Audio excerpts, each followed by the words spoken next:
Our next technique is shielding hammer. And again, following the severity of attack, this would be against a punch. So shielding hammer is against a step through left roundhouse punch. So again, we would be taking a step through from here and we'd be feeding that punch coming in on a slightly wider arc here. We're not again talking about the boxer's punch in this case.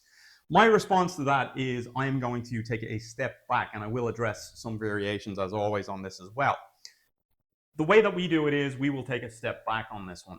As we take a step back, we're essentially going to drop back to our extended outward block with our right hand. And we're going to drop to our neutral. So again, as we've already addressed in sort of destruction on yellow belt, we want that good steady stance from here. Now, instead of continuing, maybe the range, for example, for the kick, the person is a bit deeper in. The range is not going to work for the kick, so we're not going to try hit that kick like sort of destruction and finish it. From here, what we're going to do is we're going to essentially hit our hammer. As we hit that hammer strike to the face, it is going to come under our arm from here on the widest arc for now, as we're doing this as a basic level.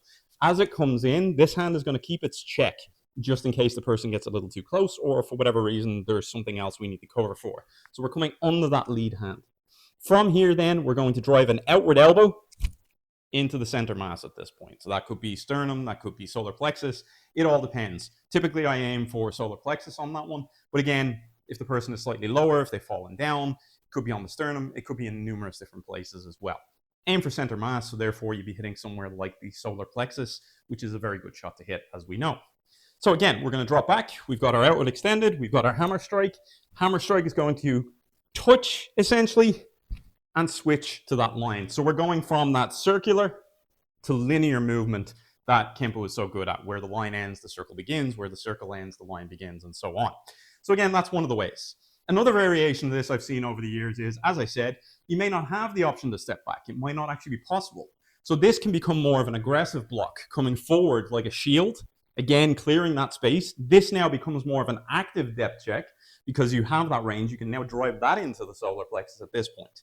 Now, again, because we're closer, the person might not be at a decent range for us to throw a slightly longer hammer.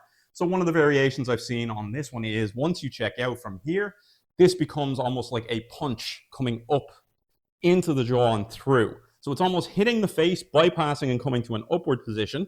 And then from here, the elbow drops directly down onto the sternum from here. So again, that all depends on range, but it is an option that's there. I believe that was from Jeff Speakman many, many moons ago that I had seen that variation as well. So again, you come back if you're doing the way that I do it or the way that I've seen it written for the majority of times.